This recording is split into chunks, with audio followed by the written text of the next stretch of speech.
వివిధ సంవత్సరాల్లో మే 18న super star Krishna నటించిన 3 సినిమాలు తెరపైకి వచ్చాయి. ఆ చిత్రత్రయాలకు సంబంధించిన సంక్షిప్త సమాచారం ఈ వీడియోలో చూద్దాం. మొదటిసారిగా మే 18న విడుదలైన నటశేఖర సినిమా దొంగలకు సవాల్.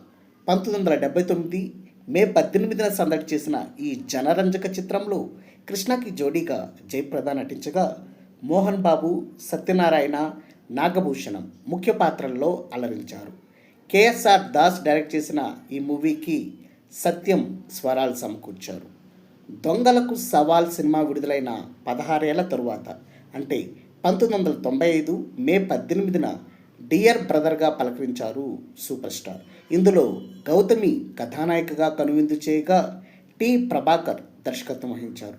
స్వరవాణి కీరవాణి ఈ సినిమాకి బాణీలు కట్టారు. ఇక ముచ్చటగా మూడోసారి మే 18న పండట్టి సంసారంతో ప్రేక్షకుల ముందుకొచ్చారు సూపర్ స్టార్.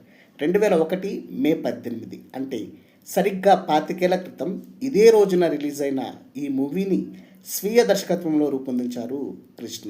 ఇందులో కృష్ణతో పాటు చారులత, పృథ్వీ, రవలి ప్రధాన పాత్రలు పోషించారు.